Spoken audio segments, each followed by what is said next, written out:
Just working. So that was my fault. So there's a fuel gauge way down on the floor for each side.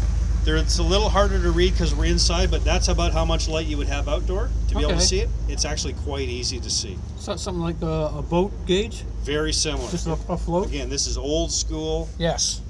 Everything's manual. Here's your throttle right here. Et cetera, et cetera. So mixture, propeller pitch, throttle. This turns because that would be attached to the original gun sight. Oh, yeah. For adjusting range. Right? Okay. Then we come up to this small panel up here for starter, the fuel booster on and off switch, and then that's the supercharger controls. Yep, just like you said. Yep. Down in the middle is the fuel selectors between your feet. And then here's that magneto switch that we talked about that doesn't look right. It says off. It's covering the position that we want to see though. Okay. Right? So it looks a little bit backwards, but it's just what it is. So we got altimeter. Yep. Airspeed indicator. Pegs out at 505 miles an hour. Never exceed. Never exceed. Standard navigation style of instruments between artificial horizon and directional gyro. But on the far side over here, we've got a manifold pressure gauge. You can see 2 lines on it. Normal operating is between 26 and 46 inches. Okay. There's a line on there at 61, which is our normal do not exceed. But there is a line at 67, which is that military do not exceed. You never see that. You'd never see that unless you were in a real emergency. You might use it, but the book allows us to use it, so we can use it. Okay. So then you've got RPM for the tack. Again, engine speed, not propeller speed. Crank speed. Yep. And then down below that is the tri-gauge. So oil temperature, fuel pressure, oil pressure, and then up to the carburetor inlet temperature, and then up to the smallest gauge on the panel, you'd swear is the most important one you want, is the coolant. You think you'd want a great big one? A little bit bigger. With a light on it. So our normal operating is between 60 and 120.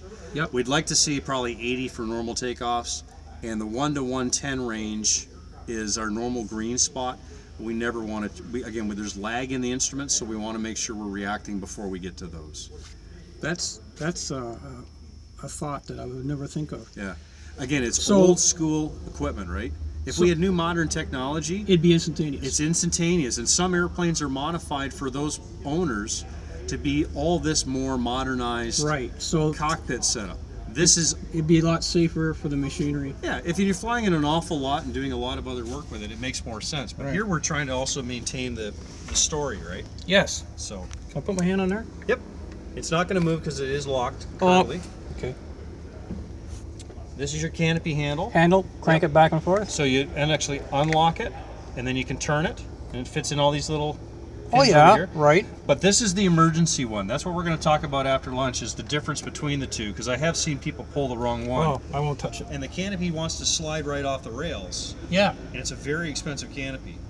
Anything is expensive. Very expensive. But one thing, when you do pull that handle or you close the canopy normally, is if you look where your head is, it's right about the top of the windscreen. So you gotta duck. You gotta duck or it's gonna knock you out. All right. So you got a Jarmain here.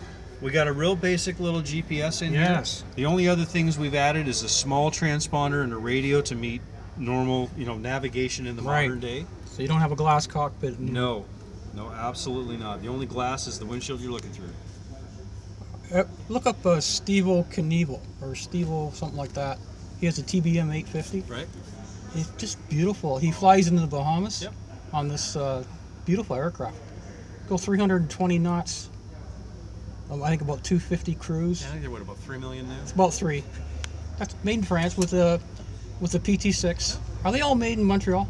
I think so. Let's hope they stay there. Well, I appreciate being here. I won't cry.